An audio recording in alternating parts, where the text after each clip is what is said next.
without works is dead. I don't wanna die so soon. I got moves to make instead. I ain't scared, I'm prepared. Big ideas inside my head. I'm gonna make them manifest. And I'm dressed for success. I left, right, order my steps. Network, I ain't gotta do it by myself. Who you know, show me who you know. Better let them know we bout to blow. It's time to go, go, go.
That's action, no lacking, just stacking. Big dreams I'm attracting, no accidents, that's fate. Just go in and have a little faith.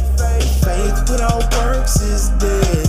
I don't wanna die so soon. I got moves to make instead. I ain't scared, I'm prepared. Big ideas inside my head. I'm gonna make them manifest. And I'm dressed for success. I left, right, order my steps.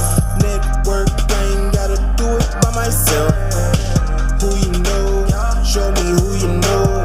Better let them know we bout to blow. It's time to go, go, go. Go to work, get to work, yeah. Go to work, yeah. Go to work, get to work, yeah. Go to work, yeah. I ain't tryna trade my time, yeah. Simply wanna show you what I'm worth, yeah. Daily I'ma stay on my grind, yeah. Have a little faith and go to work. Go to work. Yeah. Go to work. Go to work. Yeah. Okay. Now go nuts.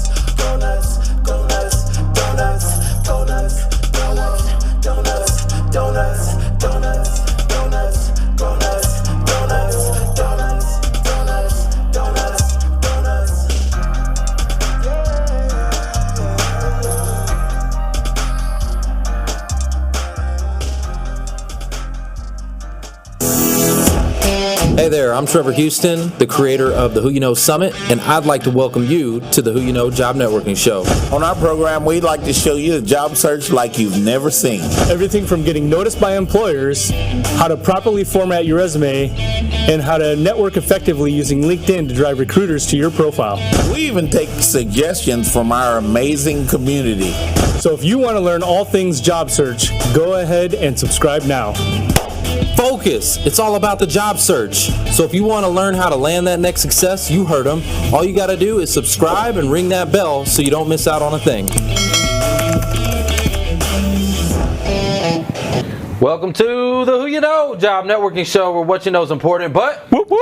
Who you know can make all the difference in your job search. Right. It definitely can. Now let's go to the audience to see who we got with us today. I see Lane Peeler, Hope Mangita, Jim Ballard in the house. Who you got, Mark? I got Abu Talib, Gav Gillibrand, and you said Lane Peeler, Meg Rose, our hype woman. Meg Rose. Foster, what you got? Chandra Thomas. I can't get my thing to work. You can't get your thing to work. Let me look on Mark's. There you go. Okay. Chandra, what's up, Chandra Thomas? What's going on, Chandra? Robin Trigg. Hey, Robin. Hey, and there's hope again. We can't have anything without hope, right? Absolutely. Hey guys, rep your city right now. I want you to tell us where you're tuning in from. Tell us where you're coming from. We get people from all over the country, all over the world, so I want to hear from you. Yeah. That way I can give you a special shout out. Also, if this is your first time, I want you to just let us know it's your first time. Just put hashtag first time.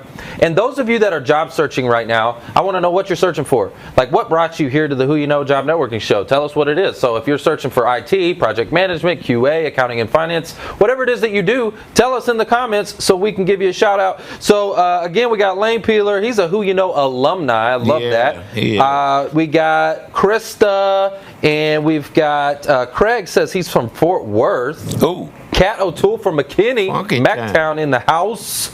Who else we got? Mark, what do you got? Dora Maria out in New York City. Yeah. Dora. Hey, we got Jason Hopper. He's up in Plano right now.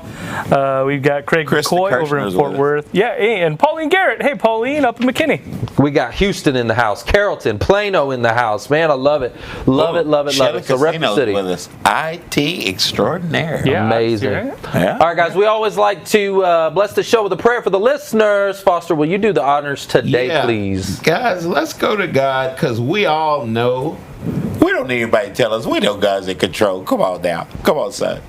Okay. Come on, son. Come on, son. I love that. Hey, I know I got my thing right.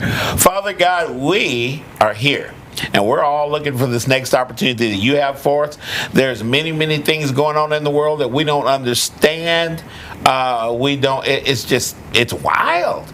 And we need you to guide us through safely, as you promise that you will do.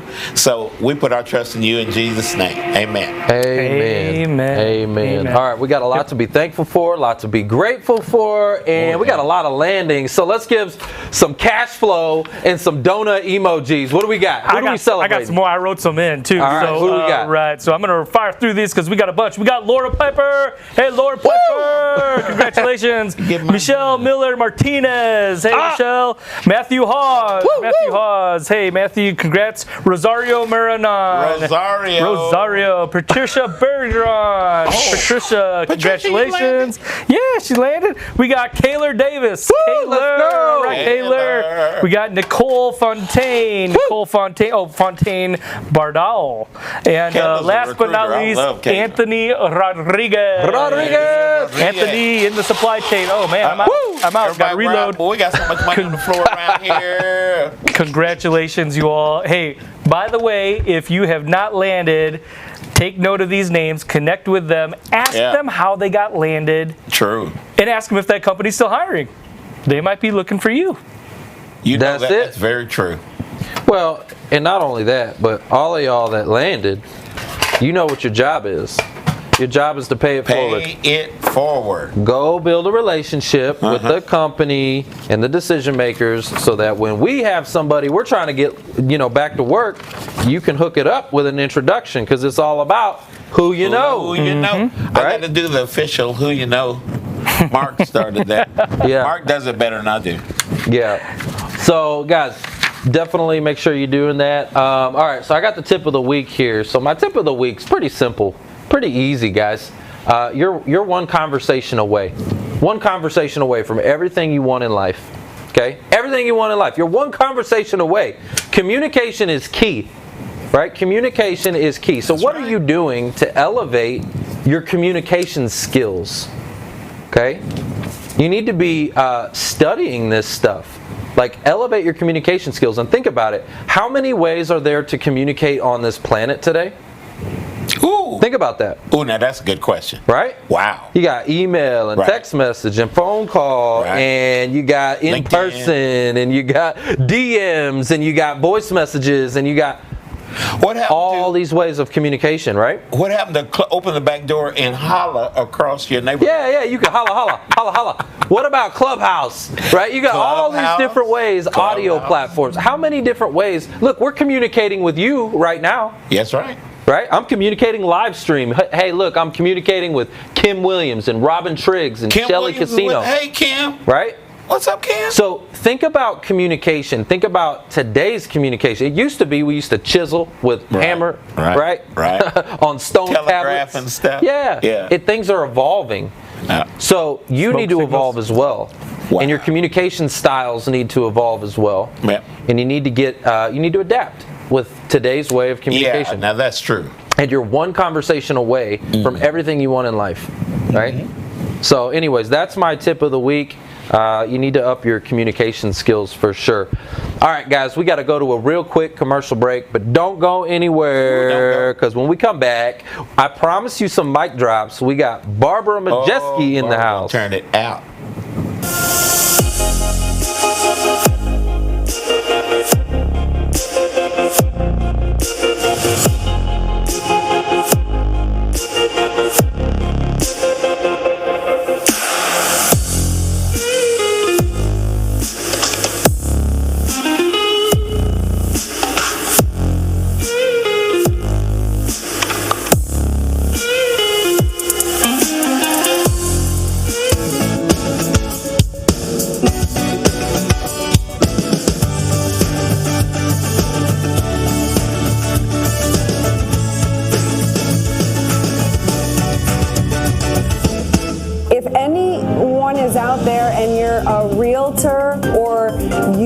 Looking to get your real estate license. It's a very low-cost entry, $300 to take your real estate course online. Inexpensive compared to like a college. EXP is $150 to join, and it's like $84 a month. So relatively speaking, these are very inexpensive costs.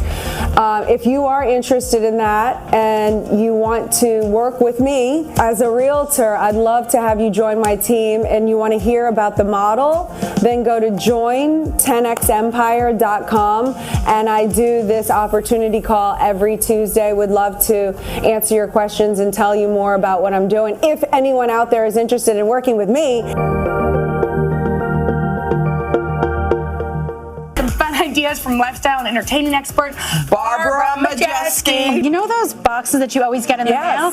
Don't throw them out. Just because it's cold outside doesn't mean our house has to be cold as well. I don't make anything complicated. I like to keep it simple. To break this down so easily. All you do is you turn over the card and the kids just stack them accordingly. Feel how cold this is. Oh my gosh, the paper towel's frozen.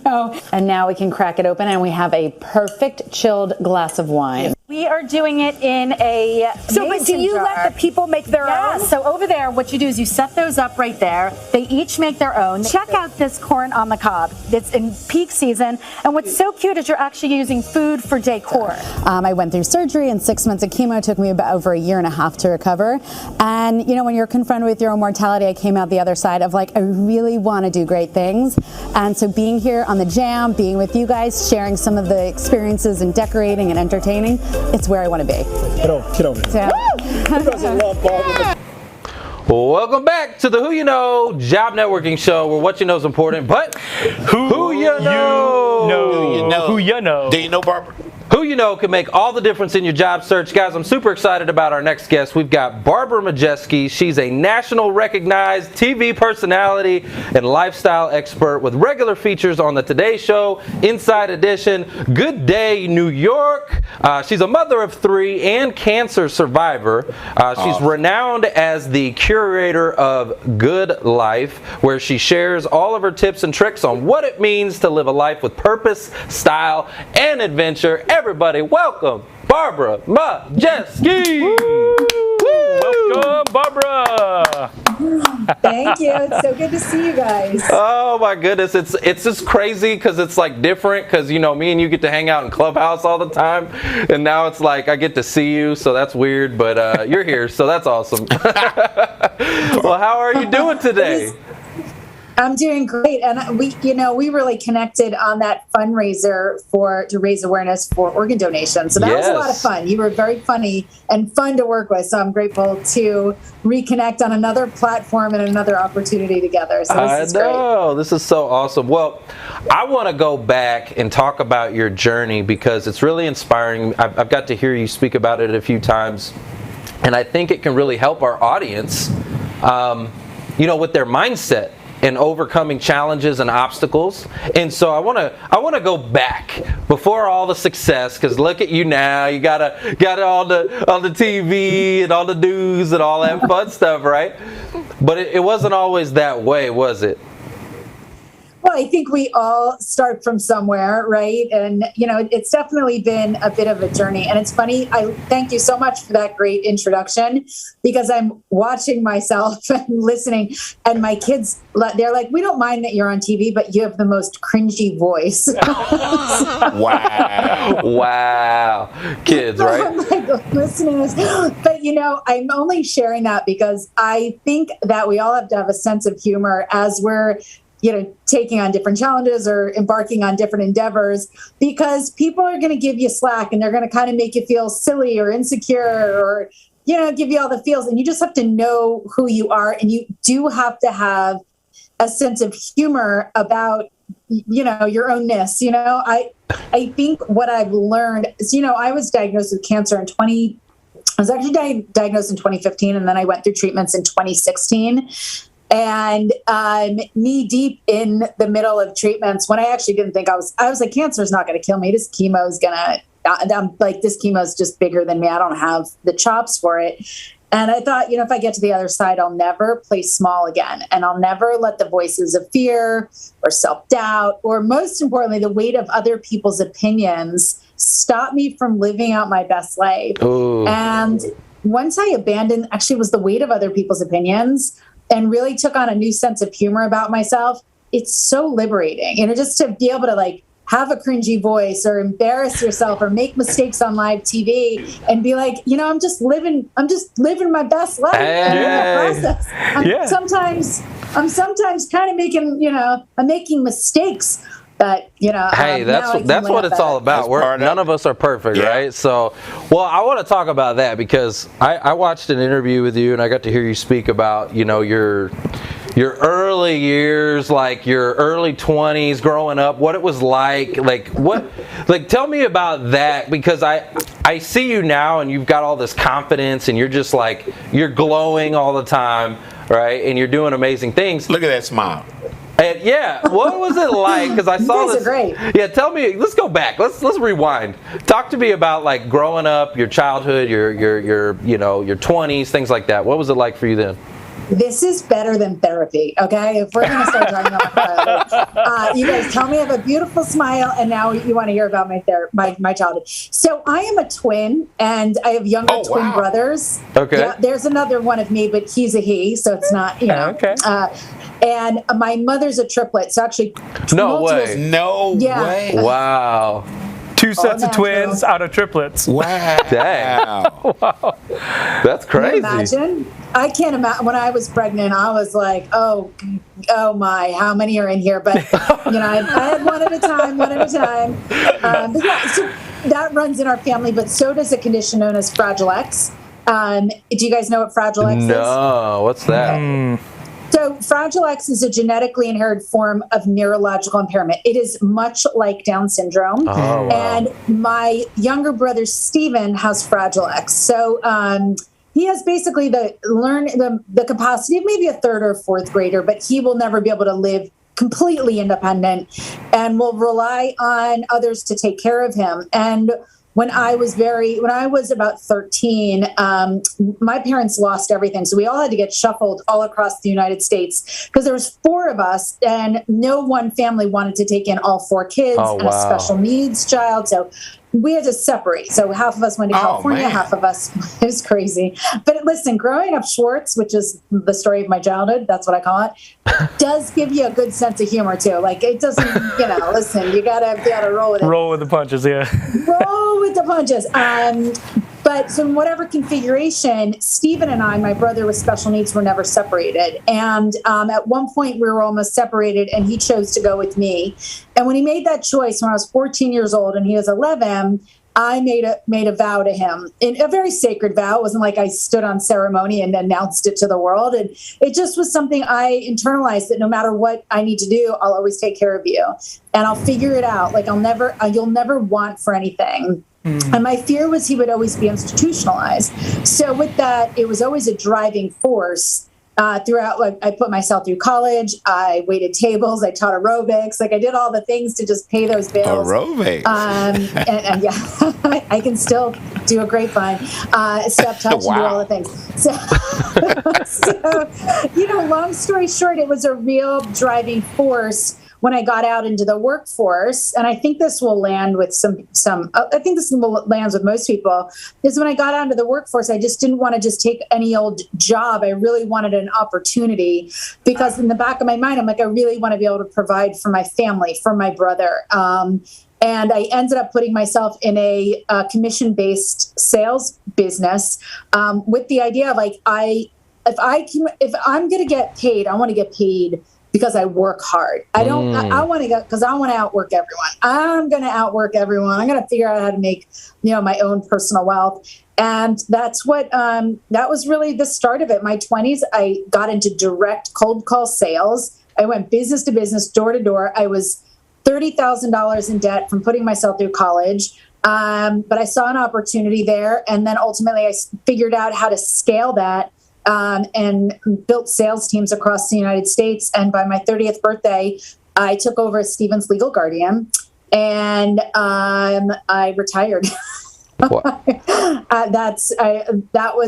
my 20s. So that, listen, nothing builds confidence like going door to door and having people tell you to take a long walk off a short pier.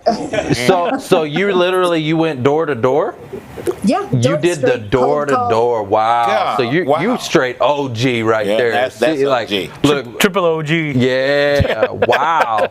And that'll give you, having to overcome that. Right? Not only your confidence, but it thickens your skin. Like, you can talk about roll with the punches. Well, speaking about roll with the punches, so I also heard you talk about, I heard a story that was hilarious. You had me literally rolling about your palate expander. Break that down. Because you had me laughing. You're like, here we go. I told that story months ago. I don't even remember telling that story. See the impact it has. See, I like to dig deep. Was that at the same time? Was that at the same time as your sales?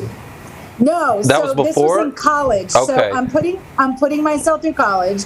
I'm waiting tables. I'm teaching aerobics. I'm working at the student union, and for whatever reason, my parents were like, "Listen, you got to get braces before you get out into the workforce because those chompers need to be like realigned." And I'm like, all in. I'm like, yeah. So let's get these ditties all beautiful. But my jaw was small, so they had to put in a palate expander, which they extended. So I'm already like funny looking in my mind. And it expands your palate, so I have a gap between my front teeth. And I don't know why am I telling this story? I don't know.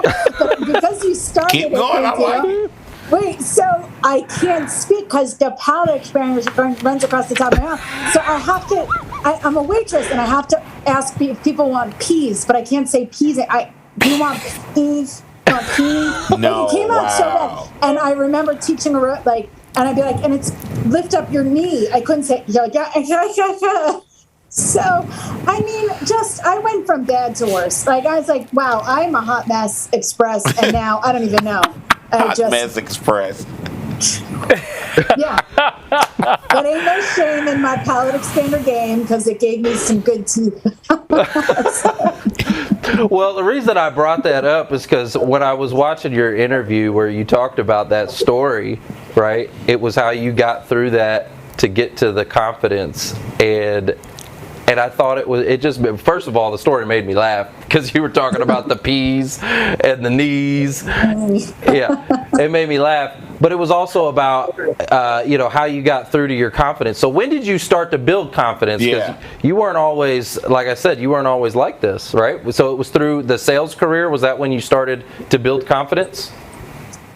It really was. you learn how to stand tall in the face of adversity and get back up on your feet quickly when you're on a commission-based job and there's nobody putting food on your table except for you, and there's nobody paying your rent except for you. So you don't have a whole lot of time to kick rocks and feel sorry for yourself. And what you learn very quickly in direct cold call sales is smile, eye contact, excitement, like the C factors, right? That is one of the first fundamentals. Like, you walk into a business, you put a smile on your face, you look people in the eye, and you are excited. And it's just, it's one of these things you're like, well, I'm not excited. I'm in a bad mood today. I'm feeling sorry for myself, and the world doesn't care. And, the world wants a smiling face at their door on the other end of the phone. And you just really learn how to just, persevere. So what perseverance, resilience, tenacity, these aren't things that you buy in a bookstore or you get at college or you find under a Christmas tree. These are all muscles that need to be built. And the great part about being in a very difficult commission-based experience, if you let the experience not break you but build you, you will build these muscles that will carry you through a lifetime. But if you sit there and you just mire in self-pity and you kick rocks and your mindset is like, that guy was so mean to me and I'm feeling, you stay in that space, well, you're not going to go to the next source. So you quickly learn how to recover and get all right. Listen, that took the wind out of my sails, but you can't stay there. It doesn't serve you. It's unproductive. And I learned that. So I love sales. I love commission because of that, because I'm like, all right, no means I got to keep going. I just got to keep going. Yeah. I'm going to give you a mic drop. I'm giving you a mic drop for that. Because here's the deal. I know exactly what you're talking about. My background was in automotive sales, and there were days where literally I'm getting kicked in the teeth. Right. Yeah. And then my sales director's kicking me in the teeth. Oh, yeah. Right. Yeah. And then I had to go walk out there and put on a smile and shake hands and you know what I mean, make the best out of it. Yeah. So I know what you're talking about. You made a decision, Trevor, and you could have walked out the front door and tell everybody to, go where the sun doesn't shine. But instead, you walked out and you went back on the floor and you held yourself together. And not everybody has that. That toughness, that mental toughness of I'm not letting those circumstances dictate. There can be a bad exchange and you can have a bad moment, but it doesn't have to become a bad day. And it's that, and mic drop. I love these mic drops. Yeah. And I think that is such a key component, that ultimately all these things aren't happening to you, they're happening for you. And they are not designed to break you as they are to build you. Because at the end of the day, and I will say this in the my going through my divorce and cancer, I had a lot of muscle strength to draw from, that resilience, okay, tough times don't last, but tough people do. And the only way out is through. And I'm just in the muck right now.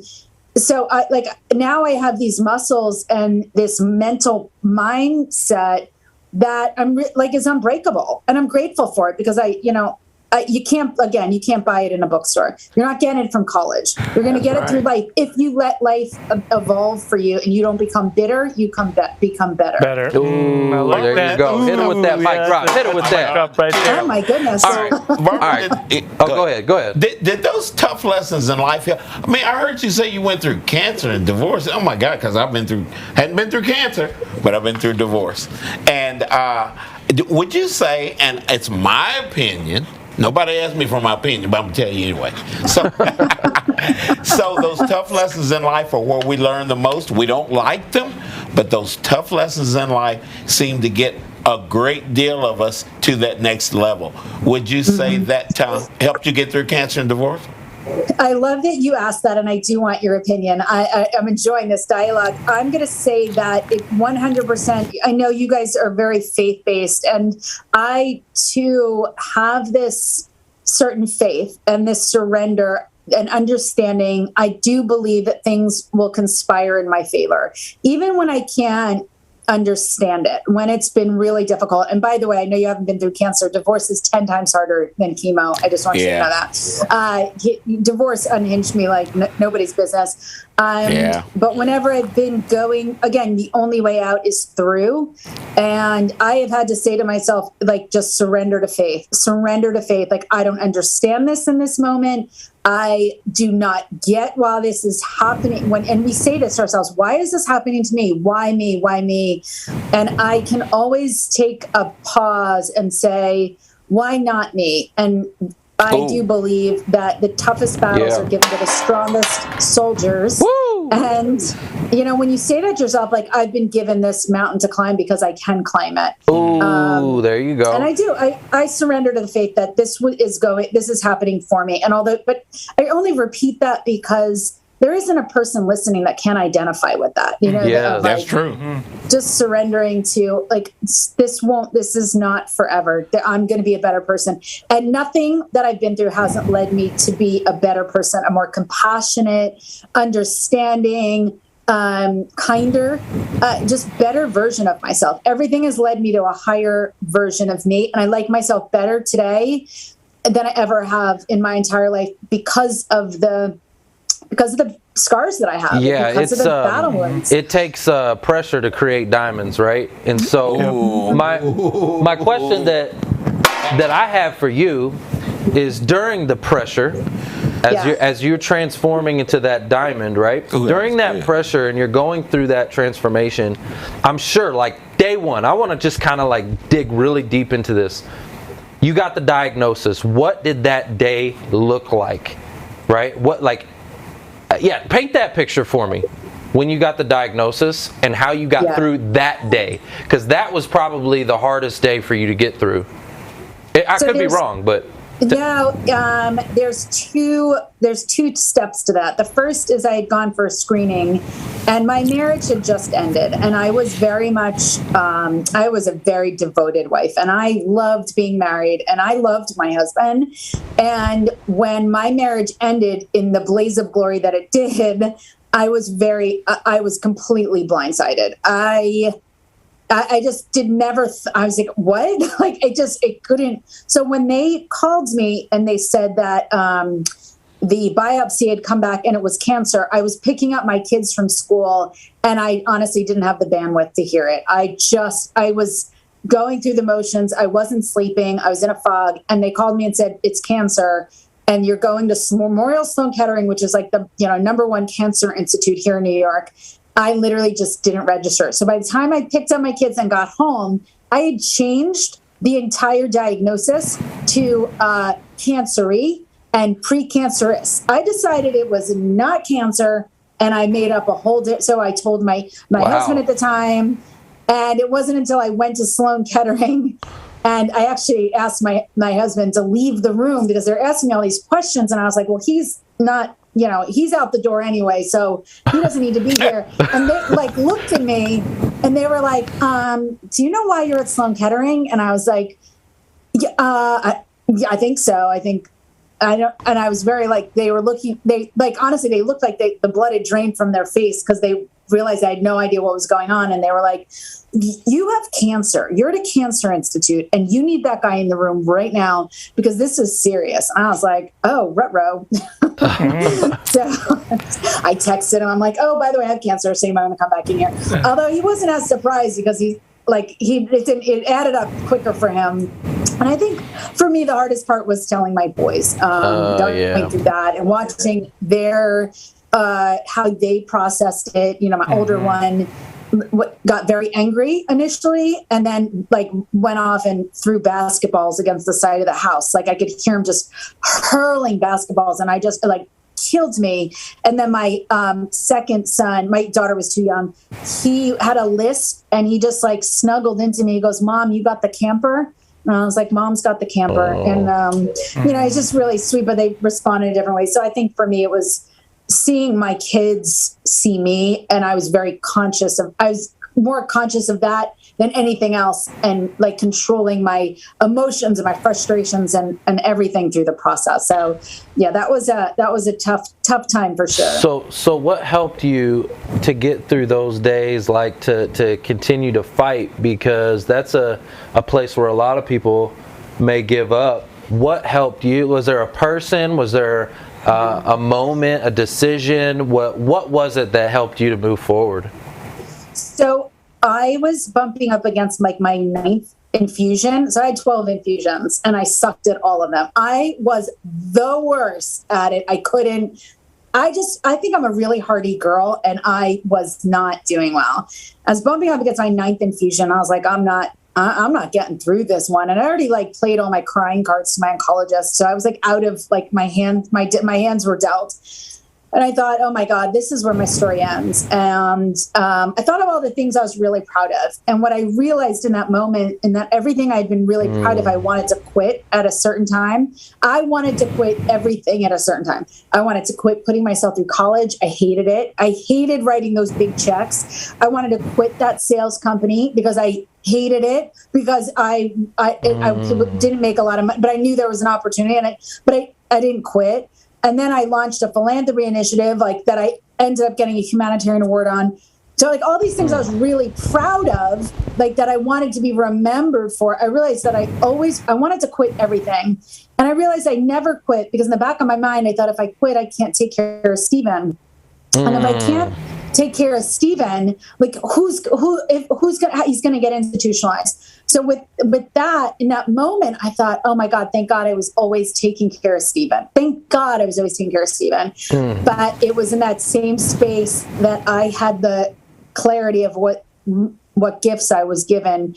It was never me taking care of Stephen as much as it was Stephen taking care of me.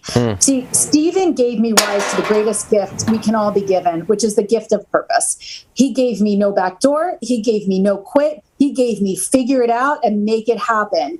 And I realized in that moment that I had been given and such a blessing to have a brother like that in my life and have the responsibility. I said, if I get to the other side of cancer, I will never play small again.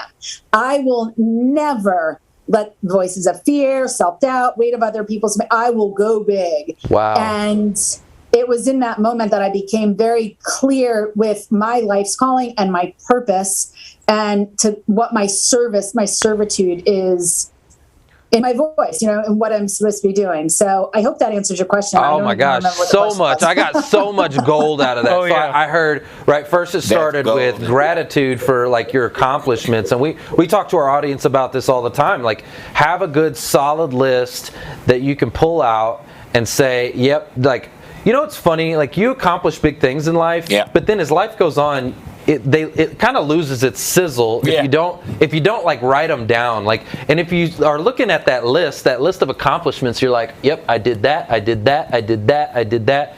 And what got you through all of those was your why, because each one of those were hard in the time, right? Each one of those were challenging. Each one of those you wanted to quit and give up, but it was your why, which was your brother, that helped push you forward and keep you going. Yeah, I love that. I've been sitting here just soaking it all in because there's so much to your story. I've got 3 kids. My mother had cancer. Like, it just, my mother had there's cancer. a lot that I wanted to hear from you. But, when I listened to this past 20 minutes or so, we talk about confidence, we talk about getting through things. What I'm hearing too is that it's about serving. You're serving someone else. It's someone or something else greater than yourself. Yep. And that always, it's not an issue about confidence, whether confidence is high or low. It's not about confidence, but it's about you have obligations and priorities straight, and that's what drives you. It's about courage. It's about courage. It's about courage because you know what? Like, there's a lot of situations in her story where I'm sure it took a lot of courage to get up there and knock on that door, knowing that person is going to tell you to pack, kick rocks, right? But you did it in service for your brother.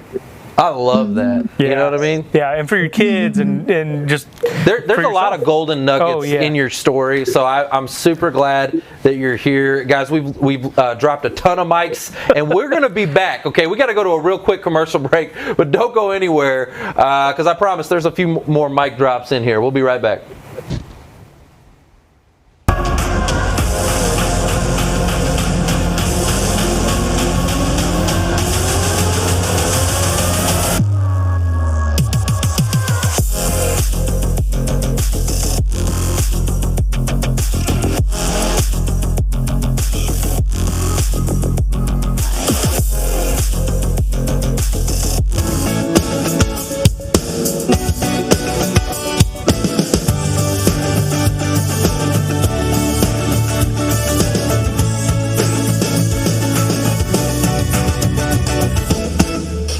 know you have something unique to offer your next employer, whether it's your experience or your work ethic or your passion or your personality. But how do you stand out from the crowd when you're stuck sending plain text emails that lack personality, lack humanity, and worst of all, look like every other email in the inbox? Job seekers just like you are discovering how easy it is to put their humanity back into their communication and back into their job search with BombBomb Video. Visit BombBomb.com to start a free trial today and rehumanize your job search. So I joined the 𝐒 Network a few months ago during my job search, just trying to find other avenues that could help me land a position, and I finally have done that. And I thank the 𝐒 Network for that. It's a great group of people who are really willing to do whatever it takes to help you find a job. Hello, 𝐻𝐿 crew. Thank you so much. Just a quick shout out of gratitude to all of you for your help and support during the summit process and beyond. Feeling very accomplished based on the tools that you provided, the support. I can't say enough about the 𝐻𝐿 Network. Trevor and the guys were very instrumental in making sure that I got increased activity in my job search. Taught me a lot of tools and tricks, a bunch of other stuff that you'd think a guy like me who'd been in the recruiting business for a while would already know, but they've been very helpful and I would highly recommend them.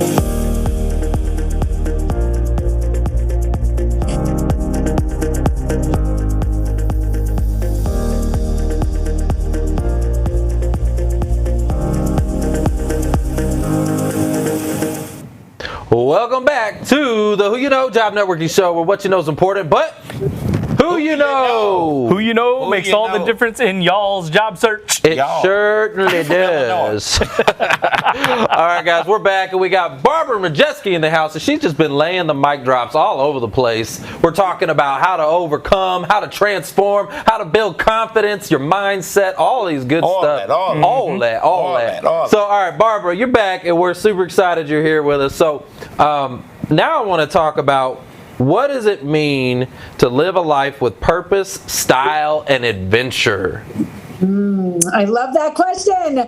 So purpose, the Look at that reason face, why look at that smile. that's there is that we all have great purpose. Purpose is nothing, we're gifted. Often it's times wrapped around some of the adversity we've been through, our trials, tribulations, but we only emancipate ourselves from suffering when we help and serve others. So I like to help people find their purpose. And purpose is sometimes in the smallest things we do on a day-to-day basis. It doesn't have to be so grand, but I love just talking about purpose and showcasing other people's, their servitude.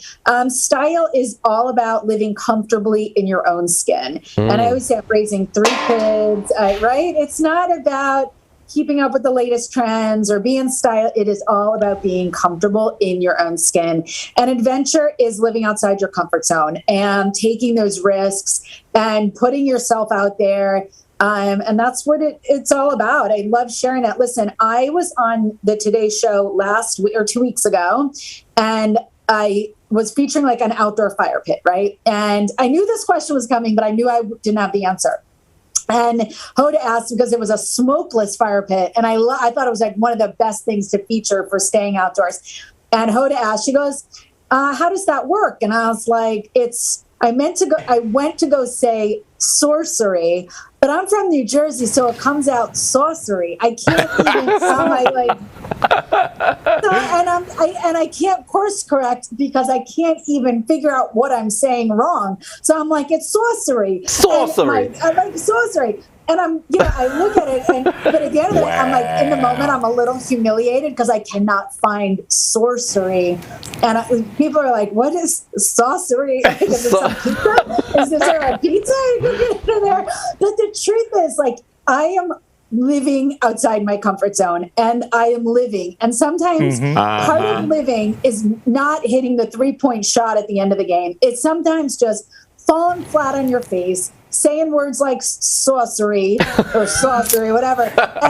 And people may laugh, but you know what? I'm out there living. And if somebody's going to call me like, oh, look at her, she's such a fool, that's a reflection on the person saying that about me. Because at the end of the day, I'm the one in the arena. I'm the one in the arena. That's a double mic. Yeah, don't be talking about me while I'm playing in the game as you're sitting on the sidelines. Right. Yeah. Right? Armchair quarterback. Yeah, a bunch of haters. So I think people are afraid of getting in the arena because of it's called FOPO, fear of other people's opinions. And that is something that before I went through my treatments and before I went through divorce also transformed me in a better way too, because all of a sudden I had such compassion for what other people. So when you said you went through divorce, hey, there's a whole lot of feels in there. And I'm just a kinder person because of it. I no longer stand on sanctimonious judgment of like, oh my God, I can't believe they're divorced or what happened to them. I'm such a kinder version of myself. And I had to get, beaten up a little bit to get there. So you got to get in the arena, and you're going to get roughed up, and you're going to give people something to talk about. But, at least you're giving people something to talk about. Well, talk about putting yourself out there. I mean, you put yourself out there because you're on TV. Yeah. When did that start? When did you get on TV, and how did that all happen? Another great question. So when I got to the other side of cancer, I was like, all right, Babs, what's your going big look like? Like, what is this big thing? You talk a big game. What does that mean? And I was like, you know what big means? Big means going on TV. It was always a dream of mine to be on television. I would talk myself out of it. I wasn't smart enough. I wasn't tall enough. I wasn't everything enough. And I finally learned how to swipe left on negative self-talk. And I was like, who am I to decide whether I'm good or not, or good or not? Got it? Good or not? See, there we go. Another New Jersey. Good or not? Good or not? That's almost like, okay. But who was I to decide? I never put myself in the game. And I'd already benched myself. And that's just not the way that I decided I was going to live from that point forward. I was going to fail trying, then fail to try. So I decided, I was like, all right, when you reverse engineer your goals, like I wanted to be on TV. When I started, I was like, well, how do you get on TV? I was like, well, I guess you have to learn to be on TV, so I should go to school. And it really, that whole process of elimination, that reverse engineering got me to hire a media trainer. Why don't you hire a media trainer? Why don't you go to classes for being on television? And that's what I ended up doing. I hired a media trainer. Hey, job seekers, go hire a career coach. Just saying. Absolutely. Yeah, educate yourself. I got to say something before I say hiring a media trainer, because that used to be, everyone's like, how'd you get on TV? And then I'd be like, I hired a media trainer. But here's before you can hire a coach or you can hire a media trainer, you can go back to school. You have to have the right mental game. Like you have to take stock of your own narratives in your own storyline. And what are some of the narratives that are inhibiting you from being successful? What are you telling yourself? And who are you surrounding yourself with? Because your whole premise of your show is all about the power of proximity, who you know. And, that is so powerful. Jim Rohn says you're the average of the 5 people you surround yourself with. So you have to take stock of who is influencing your thoughts and the narratives in your head. And then what is that narrative? What obstacles, what fear-based obstacles do you need to reset so that you can get out of your own way and live your best life? Because a lot of people buy Peloton bikes, personal trainers, weight loss books, all these things, but doesn't mean they're going to achieve the goals. Because without the right mindset, no matter how much money you spend on coaches and equipment and books, that's true. Without that baseline, it's just throwing money out the window. So start with a strong baseline, which is actually something that I teach through some of my accountability challenges. Get this right. The right mentality, that foundation, then go buy the Peloton, and then you go do all well on that note, you talked about your accountability challenge. You have a 14-day accountability challenge. I want to hear about that. Tell me about your challenge. So I love it because when I learned that it was me in my own way, that I was the one stopping me, I started to develop strategies for getting out of my own way. And that's what these 14 days are all about.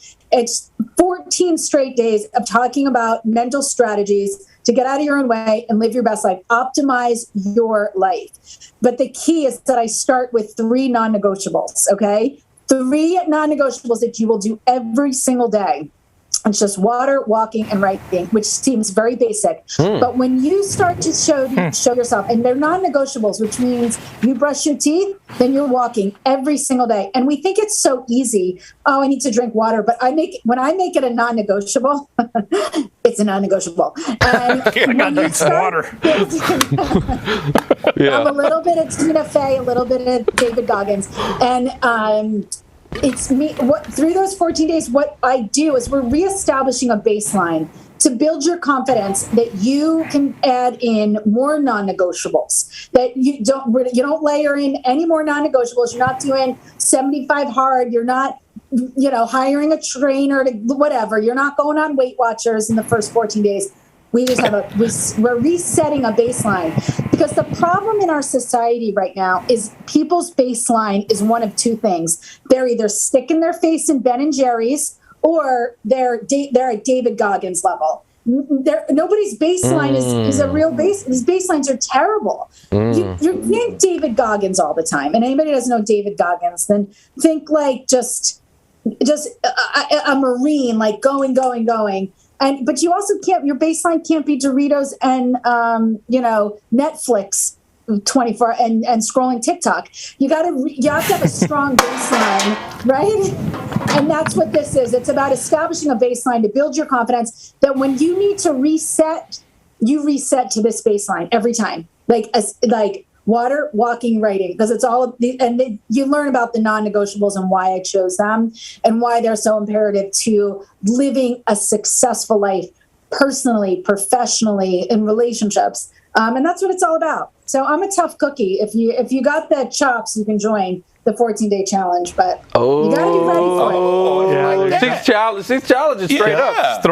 How do they get connected to that? Is it on your site, or where do they go to that? They can go to Instagram, DM me Reset. I'll send them the information. And you can get a journal and a water bottle with it.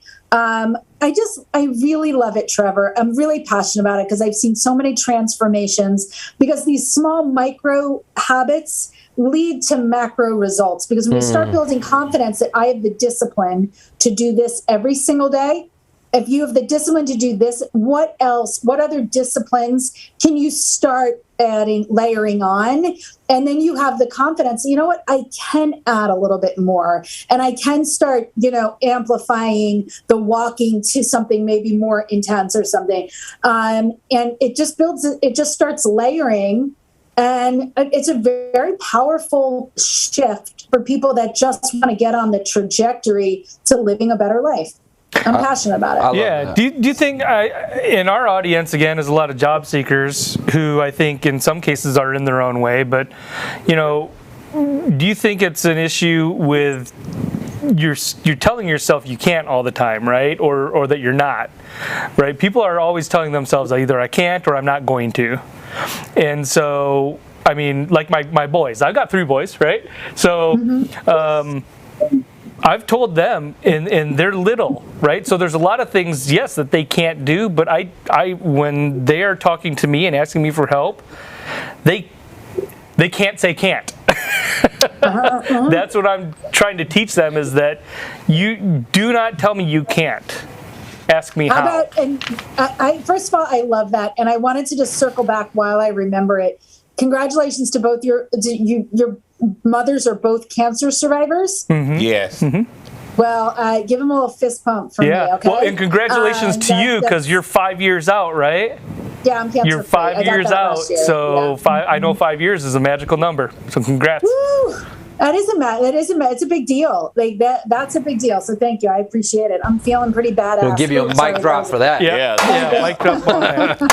Barbara, in listening to you, I'm the older guy. So in listening to you, I'm hearing and seeing people gripe about the world and about the things that they don't like. My question becomes, why do we feel we have to play the game if we don't agree with it? Why can't we realize that we were made for a certain purpose down here, and we just do that, and it works? I appreciate you saying things the way you do. No, thank you. I appreciate you guys having me. I loved what we're talking about. I love what we're talking about right now, because we're in the space of really listening what you're telling your kids, we're telling people that we're mentoring, listen to your narrative. Like, you hear your kids say, I can't do that. Or how about this? And kids are like, I don't like doing that. And I would always be like, my kids would be like, I don't like skiing. I'm like, what are you talking about? What do you mean you don't like skiing? You don't even know how to ski. Like, you've never skied. Right. You don't get to judge. Right. You don't get to judge. You don't get to judge until you've actually done things. Kind of like after I got out of my treatments. And I was like, you know what? Who am I to tell myself I can't do television? I never even tried. Who am I to say I won't like something? And when we share this, it helps other people shine a mirror, like hold the mirror up of like, you know what? I am saying that stuff. I can't do that. Like, and then they hear it and they're like, oh my God, why don't you change that and say, I don't know until I try it. It's so good in raising your kids with that understanding, like, no, you don't get to judge anything. And listen, I had to learn all these lessons the hard way. Well, I judged harshly, and I learned a lot. Well, it's like my son. My son does the same thing. He says right now, he's like football, right? He's like, I don't like football. I'm not going to play football or whatever, right? And I'm like, well, actually, next year you're going to play football, right? And you're going to, and you're going to do a year of it. And if you don't like it after that first year, then we'll talk. But you're going to play football, like, you're going to try it. And because if you leave it to them, they won't try it because they'll get in their own way and they'll prevent themselves. It's like kids with food. You did that. The same thing with food. They're like, ew, it's green. I don't want to try that. It's green, It's like, no, it's vegetables. But anyway. Okay, we were talking about something earlier that I thought was interesting, and I hadn't really thought about it before until the conversation came up, and it was about, FOMO, right? Fear of missing out, and FOPO. What is that one? Fear of other people's opinions, or how does it? Yeah. Fear of other people's opinions. Yeah. And it's not my. I read that somewhere. Yeah. So you got FOMO and FOPO. So think about that. They're almost like opposites, right? If you think about it, because you have fear of missing out. Like, you want all these amazing things in life. You're like, oh, I want to be on TV, and I want to do I want to go on stage, and I want to be amazing, and I want to live my dreams. But fear of other people's opinions is keeping you from getting to those dreams, right? I hadn't really thought about that until just now when you'd brought up FOPO. I was like, wait a minute, people are dealing with both of those, and one is preventing them from getting their dreams and actually getting what they want. Yeah. Barbara, what's next in your life, right? What's the next? Yeah, what's next for Barbara? Next level. So, Friday I'll be on the Today Show on the Plaza doing a Halloween segment, and I hope to not drop any more words of sorcery or anything. But if I do, I will make sure that I get ahead of it and make fun of myself first. So I have that, and I am writing a book, and it's all about living your best life. It might be single and over 40, living your best life, or just living your best life after 40. I don't know, something like that. You're trying to niche down. You're niching it down. I'm niching it down, but I have to say, like, so many men join my accountability challenges, and I really do connect with married people that are married, people that are single, people that are older, people that are younger. Like, everyone's always like, Barb, you've got to niche down. And I'm always like, I don't know, just people that I attract to my clubhouse rooms, to my groups or whatever. They're so diverse. I just don't want to limit it. But all the publishing houses are like, you got to niche down. I'm like, I don't know, just live your best life and don't wait till you're confronted with your own mortality before you start doing it. But yeah, so I'm going to write this really fun book. The book is going to be so fun because I'm going to definitely talk about my palate expander, because I can't believe I forgot about that.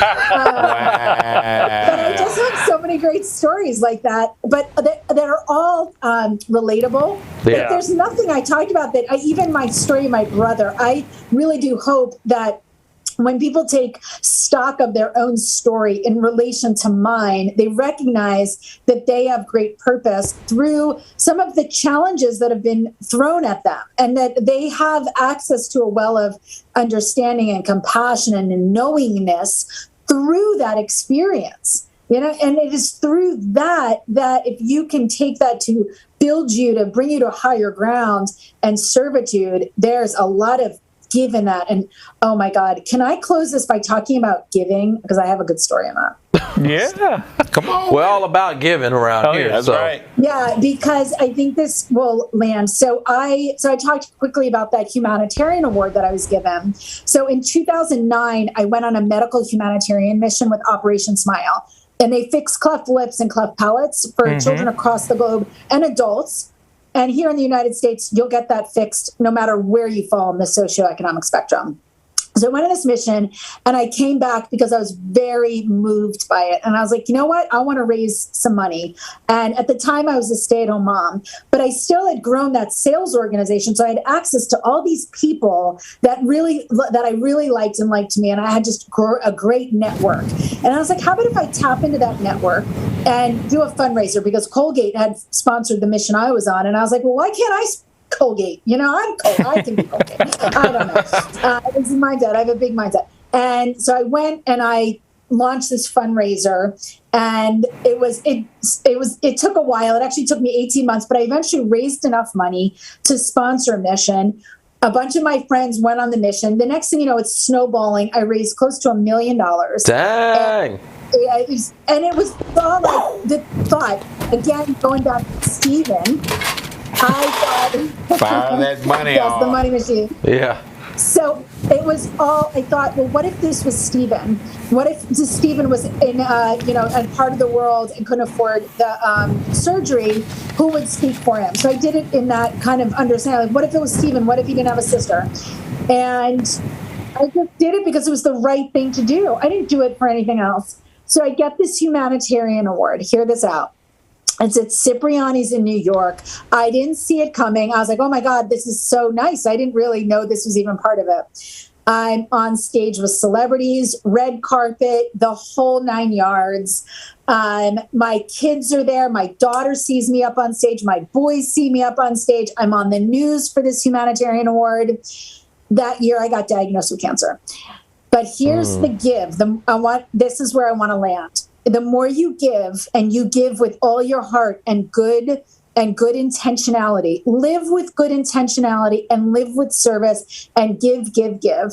So I did that. What ended up happening when I went to go hire a media trainer, I ended up serendipitously calling I didn't know this, but one of the top media trainers in New York City. She gets on the phone because her assistant likes my voice, and she Googles me. And in that search, the media trainer grabs the phone. Her name's Amy Rosenblum, okay? She grabs the phone. She goes, is this you? What happened when she Googled me, she pulled up that Operation Smile event where I'm on stage speaking. She goes, you're a public speaker? She goes, I need to meet with you on Wednesday. We need to fill a position for a lifestyle expert on television. If you're any good, I'm going to train you. Hangs up the phone. The rest is history. Because of that Operation Smile endeavor that I undertook, ultimately, I went to the front of the line to Amy Rosenblum, who put me right at my first booking was the Today Show. Do not pass go. Do not go to Van Buren, Arkansas. You go straight to the Today Show.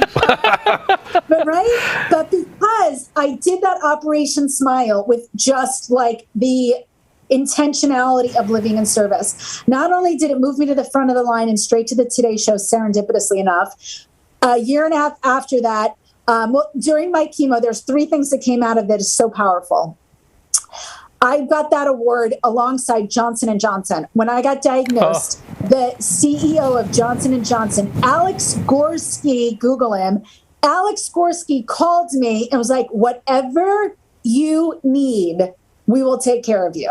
Okay, so I got Johnson & Johnson. I had to survive cancer. I had Johnson & Johnson saving my life. And the third thing about that give with all my heart and I had to persevere through that because I almost gave up. Again, Stephen guiding my light and keeping my feet to the fire. And this will be all in the book. I enrolled my daughter in I thought she would do modeling. Like you just talked about the skiing and I decided to not judge anything. And I was like, all right, why don't we try modeling? Long story short, she gets a booking. Her first booking is with Oscar de la Renta she walks the runway.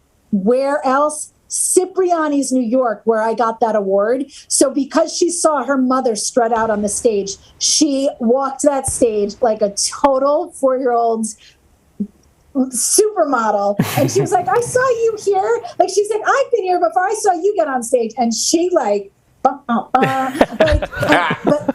you have to know that all of this, the more you give in your life, the more you give with good intention, the universe will conspire in your favor exponentially in ways that you can never know or quantify. And that is how I know that the more I give and live with intention of service, I will always be rewarded. Yep. You guys heard it here. That's the recipe. 3. It is not sorcery. It's not sorcery. It's not sorcery. It's giving. It's giving.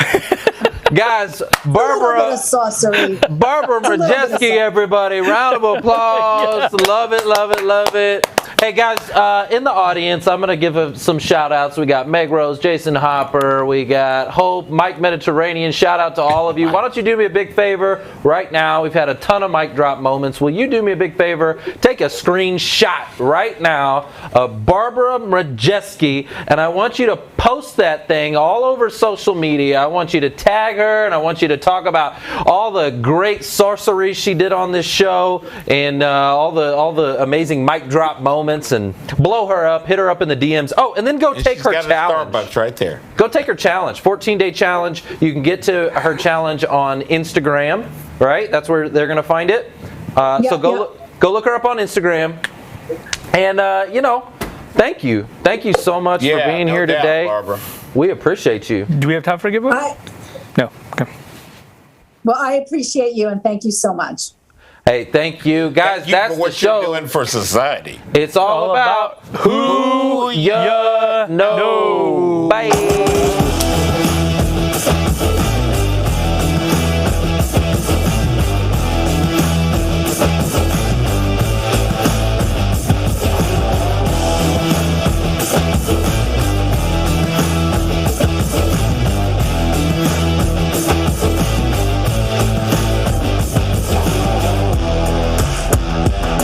Trevor Houston here, and I want to thank you for tuning in to the Who You Know Job Networking Show. We hope you've been inspired, encouraged, educated, and entertained all at the same time. For information on our different events, workshops, partners, or partnership opportunities available, check out whoyouknow.show for more details. And be on the lookout for our new mobile app. You never know how this show could help someone you know? And if we've made an impact or put a smile on your face today, don't forget to hit that share button on your way out. Until next week, it's all about who you know. Bye!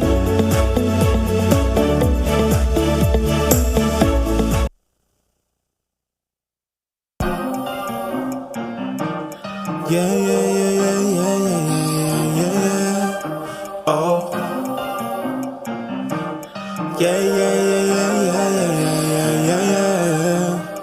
Faith without works is dead. I don't wanna die so soon. I got moves to make instead. I ain't scared, I'm prepared. Big ideas inside my head. I'm gonna make them manifest. And I'm dressed for success. I left, right, automatic.